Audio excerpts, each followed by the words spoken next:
एक वक्त का किस्सा है। किसी गांव में मीठा नामी एक पकौड़े वाला पकौड़ों की दुकान चलाया करता था। उसके पकौड़े बहुत मजेदार होते थे और गांव में कोई और पकौड़ों वाला ना होने की वजह से उसकी दुकान काफी अच्छी चलती थी। लेकिन वो बहुत लालची था और पकौड़ों से फौरन अमीर होना चाहता था। वो लोगों से पकौड़ों की दुगनी कीमत लेता था और घर जाकर सारे पैसे अपनी बीवी को दे देता था। अरे मिठे, देख ले मेरे नर्म नाजुक हाथ के कैसे मजेदार पकोड़े बनाती हूँ कि सारे लोग सारे पकोड़े फौरन खा जाते हैं। हाँ बेगम, तू ठीक कह रही है। लोग तो दीवाने हैं हमारे पकोड़े खाने के लिए। मिठे, फिर तो पकोड़ों का रेट तू 2 गुना ज्यादा कर दे। सारे पकोड़े 2 गुना ज्यादा करके बेच दे। ओ बेगम, थोड़ा ठंडा करके खा। एक बार सारा खाने के चक्करों में अपना पेट फटवा कर पटाखा ही न बजवा ली। मिठे, तो तू डरता बहुत ज्यादा है। पता नहीं वो कौन सी मनूस घड़ी थी जब मेरी तुझ जैसे डरपोक से शादी हुई। और बेगम, अब ज्यादा मुझे इमोशनल ब्लैकमेल न कर। मैं कल से 3 गुना कीमत पर बेचता हूँ पकौड़े। फिर अगले ही दिन मीठा अपनी दुकान पर पकौड़ों की कीमत 300 पाव कर देता है। तो एक ग्राहक उसके पास आता है। अस्सलाम वालेकुम भाईजान, क्या हाल है आपका? वालेकुम अस्सलाम, मैं ठीक हूँ। ओ भाई, अपना हाथ जरा अपने कंट्रोल में रख। ये जो तू पकौड़े उठाकर खा रहा है मैं सब देख रहा हूँ। आंखों पर पट्टी नहीं बांधी हुई मैंने। ओ भाई साहब, पकौड़ों का जायका चेक कर रहा था। अच्छे लगेंगे तो ही लूंगा ना। जायका एक पकौड़े से ही पता चल जाता है। ये जो तू सियाड़ा बन के अपना पेट भरने के चक्करों में है ना, मुझे सब पता है। वो अभी बात कर ही रहे होते हैं कि एक बूढ़ी फकीर औरत वहाँ आती है। अरे बेटा, बहुत जोर की भूख लग रही है, कुछ पकोड़े खिला दे बेटा। अम्मा, 300 रुपए पाव है। कितने पकोड़े दूं आपको? अरे बेटा, मैं तो बहुत गरीब औरत हूँ, मेरे पास पैसे कहाँ से आए? बेटा, अल्लाह के नाम पे पकोड़े खिला दे। ओ अम्मा, ये मैंने कोई लंगर खाना नहीं खोला हुआ जो ऐसे ही फकीरों को अपने खस्ता करारे पकोड़े खिलाता रहूं। चल अम्मा, चल यहाँ से अपना रास्ता नाप। बेटा, तू तो बहुत बदतमीज इंसान है। तू तो गरीबों की मदद ही नहीं करता।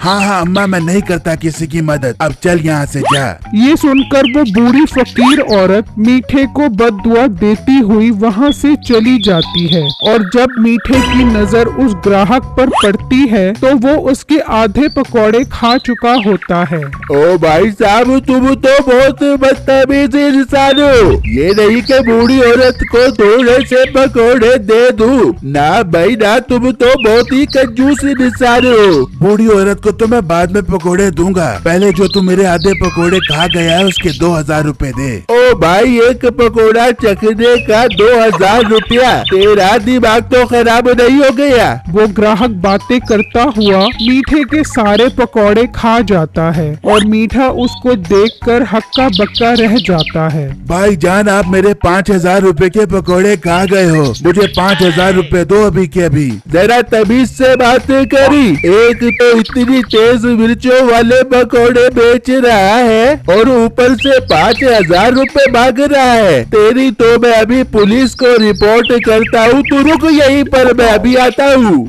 ये कहकर वो ग्राहक वहाँ से चला जाता है और मीठा हैरान होकर उसको देखता ही रह जाता है। फिर मीठा पकौड़ों की खाली परात लेकर घर पहुँचता है तो उसकी बेगम कहती है, आजा मेरी जान के टोटे, आज 2 गुना ज्यादा रेट पे पकोड़े बेच के आया है ना। ला दे, सारे पैसे मेरे हाथ में रख दे अभी के अभी। ओ बेगम, तुझे मैं क्या खाक पैसे दूं? फिर मीठा अपनी बेगम को सारी बातें बताता है। मिठे, क्या कह रहा तू? गिच्ची से पकड़ लेता उस ग्राहक को, तो ऐसे जाने क्यों दिया? ओ बेगम, मैं उसे क्या खाक पकड़ता, वो तो पहले ही वहाँ से भाग गया था। मिठे, आज तू खाली हाथ आ गया, लेकिन याद रखियो, कल से अगर तू खाली हाथ आया तो पकौड़ों की जगह मैं तुझे फ्राई कर दे दूंगी। ठीक है बेगम, आइंदा शिकायत का मौका नहीं मिलेगा आपको। फिर मीठा अगले दिन पकौड़े लगाकर अपनी दुकान पर खड़ा होता है। पकौड़े पकौड़े, गर्मा गर्म पकौड़े, मेरी बेगम के हाथ के बने खस्ता करारे 12 मसालों के बने हुए ताजा ताजा पकौड़े। जो मेरे पकौड़े खाएगा वो बार बार पागलों की तरह भागा हुआ मेरी दुकान पर आएगा। तो एक ग्राहक उसके पास आता है। अस्सलाम वालेकुम भाईजान, क्या हाल है आपका? वालेकुम अस्सलाम, मैं ठीक हूँ। हाथ पीछे कर अपना और मुंह से बात कर। आई बात समझ? और भाई मुझे तो लगता है तेरा पकौड़े बेचने का मुंह नहीं लग रहा। तू जानता है मैं कौन हूँ? कौन हो आप भाई? जब बताऊंगा ना तो तेरे पेट उतर जाएंगे। और सुनाओ भाभी ठीक है? हाँ भाईजान, आपकी भाभी बिल्कुल ठीक है। अब बताएं आप कौन हैं? बताता हूँ। तुम्हारा घर वही है या तब्दील कर लिया है? भाईजान घर वही है, हमने तब्दील करके कहाँ जाना है। और तुम जिस गोश्त वाले से गोश्त लेते थे उसके साथ क्या पैसों का मसला चल रहा था तुम्हारा? भाईजान मैंने तो उसके सारे पैसे दे दिए हैं, अब कोई मसला नहीं है। अब आप बताएं आप कौन हैं? और भाई बताता हूँ। सुनाओ, तुम्हारा बिजली का मीटर कट गया था, दोबारा लगवाया के नहीं? वो ग्राहक बातें करता करता उसके सारे पकौड़े खा जाता है। ओ भाई मेरा कोई मीटर नहीं कटा, मेरे बाप मुझे बता तू कौन है? भाई जान मैं बहुत बीमार हूँ। 3 दिन से 103 पर बुखार है, 3 दिन से भूखा घूम रहा हूँ। नहीं ये तू कैसा बीमार है जो 5 मिनट में 5000 के पकौड़े खा गया है? 5000 रूपए निकाल अभी के अभी। 5000 तो नहीं है, अभी उल्टी करके तेरे सारे पकौड़े बाहर निकाल देता हूँ। फिर वो ग्राहक वहाँ से चला जाता है और मीठा परेशानी में खाली ट्रे लेकर घर आता है। मिठे निकाल, सारे के पैसे निकाल। बेगम मैं लुट गया, मैं बर्बाद हो गया।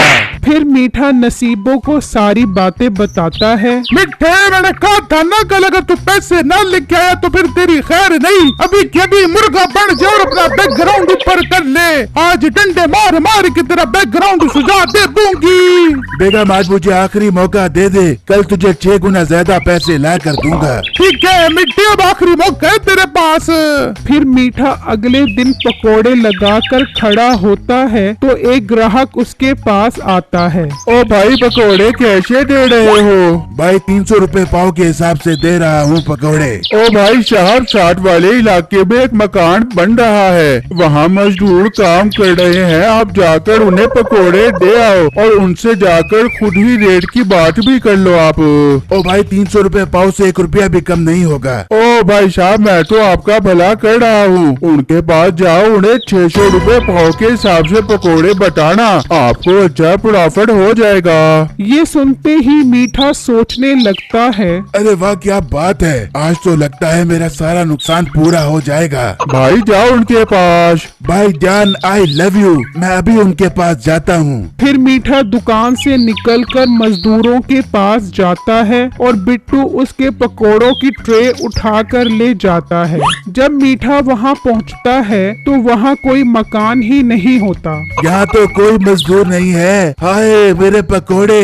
जब मीठा वापस आता है तो उसके सारे पकोड़े बिट्टू ले जा चुका होता है। मीठा परेशानी में घर आता है। हाँ मिठे, 3 गुना पैसे मेरे हाथ में रख।